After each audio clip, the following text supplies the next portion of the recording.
Assalamualaikum warahmatullahi wabarakatuh. Berjumpa kembali dengan Abdul Basit dalam pembelajaran Al-Quran Hadis kelas 9. Bagaimana kabarnya? Mudah-mudahan selalu dalam ya. Oke. Sebelum kita belajar, marilah kita dulu membaca surah Al-Fatihah dan doa membelajar. Bismillahirrahmanirrahim. Alhamdulillahi Rabbil Alamin. Ar-Rahmanir-Rahim. Maliki Yawmiddin. Iyyaka na'budu wa iyyaka nasta'in. Ihdinas siratal mustaqim. Siratal ladzina an'amta 'alaihim ghairil maghdubi 'alaihim waladdallin. Bismillahirrahmanirrahim. Rabbi zidni 'ilman warzuqni fahman. Rahman. Oke, baik. Pada hari ini kita akan belajar tentang jujur dalam bermuamalah. Merujuk pada Quran surah Al-Mutaffifin ayat 1 sampai 17. Tujuan pembelajaran pada hari ini adalah kita harus menyimpulkan isi kandungan Quran surah Al-Mutaffifin ayat 1 sampai 17. Dan membuat contoh perilaku jujur dalam bermuamalah. Mengapa kita harus jujur? Nah, sikap jujur adalah sifat Nabi dan Rasul. Ya. Yang kedua adalah fondasi kepercayaan. Orang jujur juga ya mendapatkan 3 hal. Itu pertama kepercayaan, yang kedua cinta, yang ketiga rasa hormat. Baik, ada dalil sikap jujurnya juga ya dalam surah Taubah ayat 119. Bismillahirrahmanirrahim. Ya ayyuhalladzina amanu taqullaha wa ma'as shadiqin. Wahai orang-orang yang beriman, bertakwalah kepada Allah dan bersamalah kamu orang yang jujur, yang benar. Nah, dari sikap jujur ini ada juga hadisnya ya, dalilnya. Yaitu kewajiban untuk berperilaku jujur ya, diriwayatkan oleh Ibnu Hibban. Ya. Dari Abu Bakar As-Siddiq berkata Rasulullah Shallallahu Alaihi Wasallam bersabda, wajib atasmu berperilaku jujur, ya karena jujur itu bersama kebaikan dan keduanya di surga, dan jauhkanlah dirimu dari dusta karena dusta itu bersama kedurhakaan dan keduanya di neraka. Subhanallahi zalim. Oke, kita harus tahu dulu ya apa sih jujur dalam bermuamalah. Ya, jujur artinya kata dengan sebenar-benarnya dan sesuai antara lisan dan apa yang ada dalam hatinya. Berkata jujur juga berkata apa adanya sesuai dengan fakta dan realita tanpa membunyikan kebenaran. Kalau muamalah artinya hubungan manusia dengan manusia yang diatur oleh Allah Subhanahu wa taala melalui syariatnya dalam sosial. Nah, dapat disimpulkan bahwa jujur dalam bermuamalah adalah melakukan dan mengatakan sesuatu sesuai kebenaran dalam berinteraksi dengan sesama manusia sesuai aturan syariat Allah Subhanahu wa taala. Nah, lihat, perhatikan gambar ini. Ini sedang apa ya? Ya, ini adalah ada penjual, ada pembeli, ya. Penjual ya kelebihan memberikan kembalian kepada pembeli, tetapi pembeli tersebut mengembalikan kembaliannya. Inilah yang disebut dengan jujur dalam saat jual beli. Nah, kita harus tahu dulu ya Quran surah Al-Mutaffifin ayat 1 sampai 17.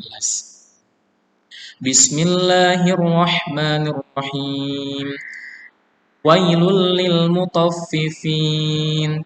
Celakalah bagi orang-orang yang curang dan Nah, pada ayat pertama terdapat kalimat al-mutaffifin yang berasal dari kata toffafa. Artinya apa? Mengurangi atau menambah sedikit. Menurut ahli tafsir Ibnu Katsir, kalimat at-tafif artinya pengambilan sedikit dari timbangan atau penambahan. Maksud dari semua itu adalah kecurangan dalam timbangan. Nah, di ayat kedua ini dan seterusnya Allah memberikan gambaran ciri-ciri orang yang curang. Alladzina idza iktalu 'alan nasi yastawfun, yaitu orang-orang yang apabila menerima takaran dari orang lain, mereka meminta dicukupkan. Wa idza kaluhum aw wazanuhum yukhsirun, dan apabila mereka menakar atau menimbang untuk orang lain, mereka mengurangi. Allah mengingatkan mereka. Ala yadhunnu ulaika annahum mab'utsun. Tidaklah mereka itu mengira bahwa sesungguhnya mereka akan dibangkitkan. Kapan? Liyaumin 'azim, pada suatu hari yang besar. Yauma yaqumun nasu lirabbil alamin, yaitu pada hari ketika semua orang bangkit menghadap Tuhan seluruh alam. Nah, ayat selanjutnya adalah kalla inna kitabal fujjari lafi sijjin. Sekali-kali jangan begitu. Sesungguhnya catatan orang yang durhaka benar-benar tertulis dalam sijjin. Nah, di sini Allah menjelaskan sijjin itu apa? Wa ma adraka ma sijjin. Tahukah engkau apakah sijjin itu? Kitabum marqum, itu kitab yang berisi catatan atau amal. Wailun yawma idzil lil mukadzibin, celakalah pada hari itu bagi orang-orang yang mendustakan. Alladzina yukadzibuna biyaumiddin, itu orang-orang yang mendustakannya hari pembalasan. Wa ma yukadzibu bihi illa kullu mu'tadin asim, dan tidak ada yang mendustakan hari pembalasan kecuali setiap orang yang melampaui batas dan berdosa. Idza tutla alaihi ayatuna qala asatirul awwalin, yang apabila dibacakan kepadanya ayat-ayat kami, dia berkata, itu adalah dongeng orang-orang dahulu. Nah, mengapa mereka mendustakan? Mereka itulah yang mendustakan para rasul dan risalahnya. Sifat-sifat mereka ada 3 ya. Pertama adalah mu'tad, ya, melampaui batas dan selalu melanggar hukum Allah. Yang kedua, asim. Asim itu apa? Bergelimang dosa dengan mengkonsumsi barang haram, berbicara bohong, mengkhianati amanah, dan lain sebagainya. Nah, jika dibacakan Al-Quran kepada mereka, mereka mengatakan bahwa itu hanya dongeng orang-orang terdahulu. Itu bukan wahyu dari Allah Subhanahu wa ta'ala.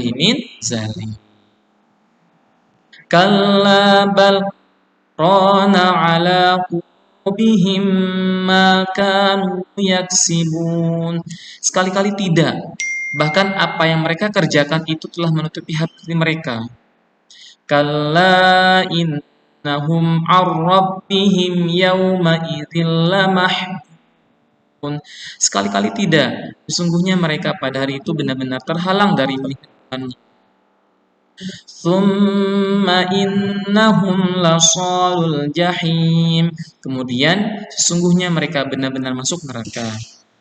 Tsumma yuqalu hadzal ladzi kuntum bihi tukadzibun.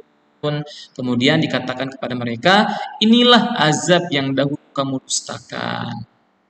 Nah, pada ayat tersebut Allah lalu menjelaskan sebab-sebab mengapa mereka mengejek Al-Quran. Di antaranya yaitu banyaknya dosa yang telah menutup hati mereka dari keimanan kepada Allah Subhanahu wa ta'ala, sehingga mereka tidak mau menerima kebenaran dan kebaikan. Karenanya mereka jauh dari rahmat Allah, sehingga mereka kelak dilemparkan ke dalam api neraka yang paling bawah. Nah, Pada ayat tersebut Allah lalu menjelaskan sebab-sebab mengapa mereka mengejek Al-Quran, di antaranya yaitu banyaknya dosa yang telah menutup hati mereka dari keimanan kepada Allah, kepada Al-Quran, sehingga mereka tidak mau menerima kebenaran dan kebaikan. Karenanya mereka jauh dari rahmat Allah, sehingga mereka kelak dilemparkan ke dalam api neraka yang paling bawah, dan dikatakan pada mereka, inilah azab yang dahulu kamu dustakan. Nah, kita dapat mengambil kesimpulan. Pertama adalah jujur merupakan pondasi kepercayaan seseorang kepada kita. Yang kedua adalah jujur adalah akhlak para nabi yang membawa kepada kebaikan baik di dunia dan di akhirat. Yang ketiga adalah Allah melarang kelas dengan ancaman azab yang sangat pedih bagi orang-orang yang berlaku curang, terutama dalam jual beli. Orang-orang ini termasuk dalam golongan orang-orang durhaka dan akan dicatat siji. Cukup sekian pembelajaran ini. Terima kasih. Wassalamualaikum warahmatullahi wabarakatuh.